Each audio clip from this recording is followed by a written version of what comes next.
세 번째랑 네 번째에 대해서 살펴보겠습니다.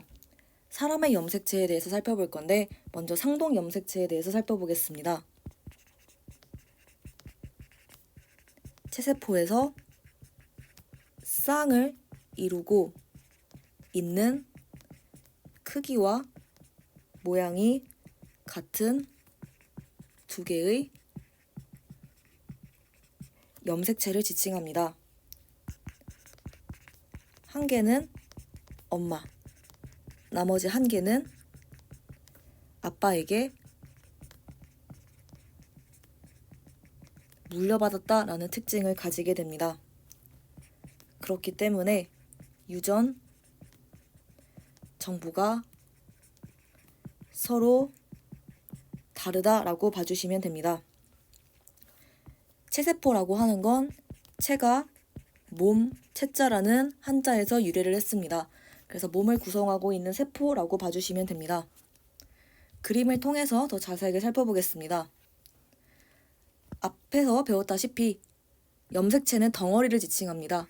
그래서 이렇게 덩어리를 염색체라고 지칭을 하게 되고, 염색 분체라고 하는 건 이 가닥들을 세시면 됩니다. 하나, 둘, 하나, 둘, 이것들이 바로 염색 분체가 됩니다. 즉, 복제 후의 상황이다 라는 걸 볼 수가 있습니다.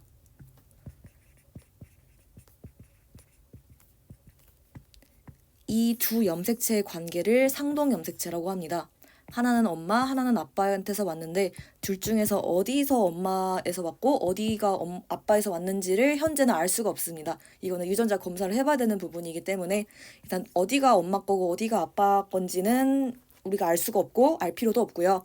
얘네 두 개가 서로 하나는 엄마, 하나는 아빠한테서 왔다. 그리고 얘네 두 개가 서로 상동 염색체 관계다라고 기억을 하시면 됩니다. 둘 중에 누가 엄마, 누가 엄마인지는 다시 한번 말씀드리지만 알 필요가 없고 알 수도 없습니다. 자세한 거는 실험을 해봐야 되는 부분이기 때문입니다. 그러면 사람의 염색체 조금 더 자세하게 살펴보도록 하겠습니다. 사람의 체세포에는 46개, 즉 쌍으로 세면 23쌍입니다. 46개의 염색체가 존재합니다. 얘네들은 상염색체와 성염색체로 구분이 되게 됩니다. 그러면 먼저 상염색체로 구분이 되는 걸 살펴보겠습니다. 44개로 구성이 되는데 얘는 22쌍입니다. 1번에서 22번 염색체를 지칭합니다. 그리고 얘는 번호 순서가 크기가 큰 염색체에서 작은 염색체 순서로 번호를 매긴 것입니다. 즉, 내림차순이라고 생각을 하시면 됩니다. 그림을 보면 알겠지만 가장 크기가 큰 게 1번이고 성염색체를 제외하고 가장 크기가 작은 게 22번입니다. 큰 순서에서 작은 순서로 번호를 매긴 게 상염색체입니다. 그리고 얘네들은 남녀 공통으로 가지고 있는 염색체다라고 봐주시면 됩니다.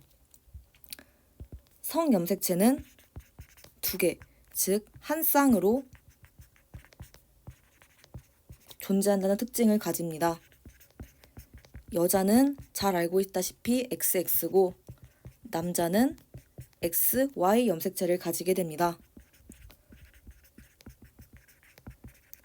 얘네들은 성을 결정하는 염색체이기 때문에 남자와 여자가 다르다는 특징을 가집니다. 그러면 남자랑 여자의 염색체에 대해서 살펴보겠습니다. 그림에서 보다시피 여자는 22쌍의 상과 XX인 성을 가지고 남자는 44개의 상과 XY인 성을 가지게 됩니다. 엄마 아빠의 생식세포가 수정이 돼서 여자가 태어나고 남자가 태어나기 때문에 엄마 아빠로부터 뭘 받았는지 살펴보겠습니다. 엄마로부터는 22개의 상 염색체를 받고 X인 성염색체를 받았습니다. 아빠로부터는 마찬가지로 22개인 상과 X인 성염색체를 받았습니다. 엄마로부터는 남자의 경우는 마찬가지로 아빠나 엄마나 다 22개의 상을 받고 엄마로부터는 X인 염색체, 아빠로부터는 Y인 섬염색체를 받았습니다. 그래서 성별의 결정은 바로 아빠가 한다라고 봐주시면 됩니다. 아빠가 X를 줬는지 Y를 줬는지에 따라서 여자아이가 태어날 건지 남자아이가 태어날 건지 결정이 된다고 보시면 됩니다. 네, 그림을 통해서 조금 더 자세하게 이 부분을 설명을 드리도록 하겠습니다. 내림차순이라고 말을 했다시피 점점 크기가 작아지는 양상을 띌 수 있고 여자는 성염색체가 XX 그리고 남자는 성염색체가 XY의 형태를 띈다라고 봐주시면 됩니다. 그리고 Y 염색체는 얘는 X의 형태이기 때문에 X염색체라는 이름이 붙었는데 얘 같은 경우는 Y의 형태라기보다는 C자 또는 V 형태라고 보시는 게 조금 더 정확하긴 합니다. 얘는 실제로 X의 모양이기 때문에 X염색체인데 얘 같은 경우는 C자 아니면 V자 형태인데 뭐 V 염색체 이런 식으로 지칭을 하지 않고 Y 염색체로 지칭합니다. 그래서 얘는 Y의 형태를 띠진 않지만 Y의 이름이 붙었다라고 봐주시면 되고 얘는 X의 형태를 띠고 있어서 X라는 이름이 붙었다라고 봐주시면 됩니다. 그래서 얘가 이제 Y 형태지 않느냐라고 할 수 있는데 얘는 X 형태가 맞아서 X인데 얘는 Y 형태가 아니라 이제 V 형태나 C자 형태에 더 가깝다라고 봐주시면 됩니다. 네, 그리고 이게 바로 정상인 남자 그리고 정상인 여자의 염색체다라고 봐주시면 됩니다. 여기서 만약에 개수의 이상이 생겼다라고 하면 얘네들이 바로 질병을 일으키게 됩니다. 그리고 개수나 유전자의 이상이 생기면 그 개수뿐만 아니라 유전자가 이상이 생기면 당연히 이상해집니다. 그래서 만약에 여기서 염색체의 개수가 이상하다라고 하면 발생하는 질병들에 대해서 참고사항으로 말씀을 드리도록 하겠습니다. 이거는 참고사항이기 때문에 그냥 넘어가셔도 상관없습니다. 만약에 21번이 3개의 염색체로 구성이 되어 있다고 해보겠습니다. 그러면 바로 너무나도 유명한 다운 증후군이 발생을 하게 됩니다. 이게 2개여야 됩니다. 즉 엄마 하나 아빠 하나 이렇게 받아야 되는데 만약에 우연찮게 3개가 왔다라고 하면 다운 증후군이 발생을 하게 됩니다. 그리고 만약에 성염색체가 XXY라고 해보겠습니다. 그러면 얘는 너무나도 유명한 클라인펠터 증후군이 발생을 하게 됩니다. 반면에 X가 하나만 있다고 해보겠습니다. 그러면 터너 증후군이 발생을 하게 됩니다. 뭐 이 밖에도 성염색체가 XXX인 것도 있고 뭐 XYY인 것도 있고 굉장히 다양합니다. 그래서 보통 이거 3개가 가장 유명하기 때문에 이거 3개 정도는 참고사항으로 기억을 하시면 됩니다.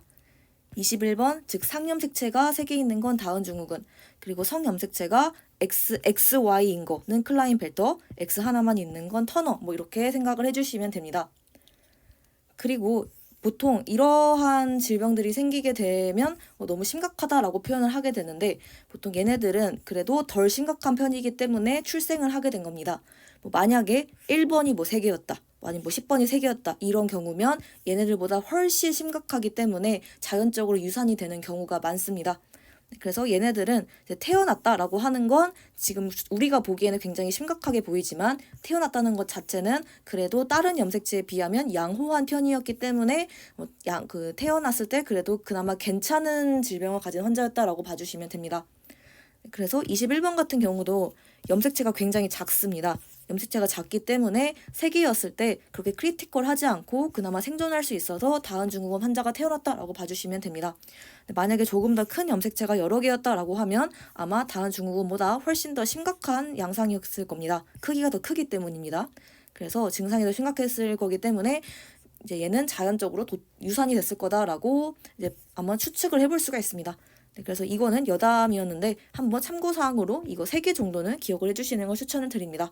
그리고 보통 성염색체에서 이렇게 이상한 경우들이 생기는 경우가 꽤 있다라고 봐주시면 됩니다.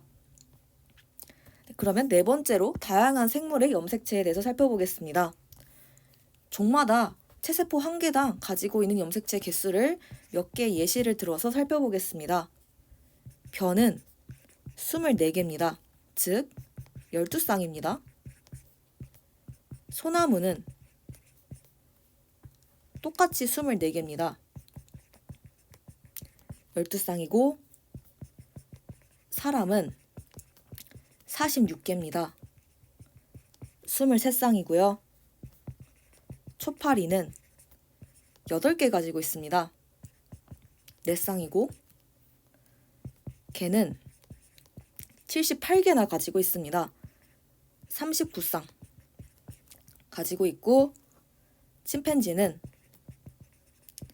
우리랑 좀 유사한 개수인 48개를 가지고 있습니다. 24쌍을 가지고 있게 됩니다. 여기서 보면 벼랑 소나무는 같은 개수인데 나머지는 비슷하기도 하고 아예 숫자가 다르다라는 특징을 알 수가 있습니다. 그래서 이걸 종합을 해보면 종마다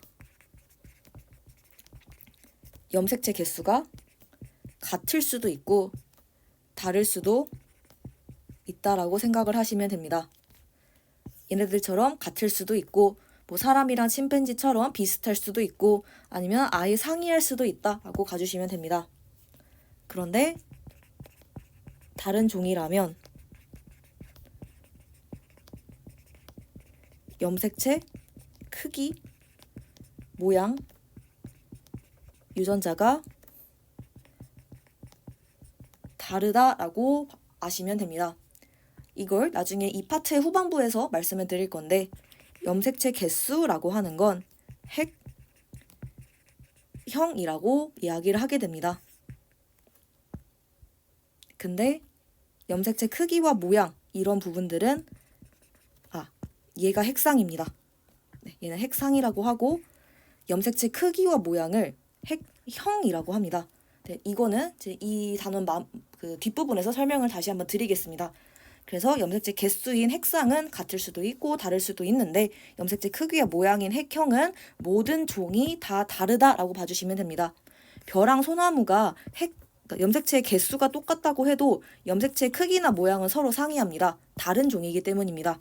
네, 그래서 염색체 개수가 같을지언정 염색체 크기와 모양은 모든 종마다 다르다라고 기억을 해주시면 됩니다.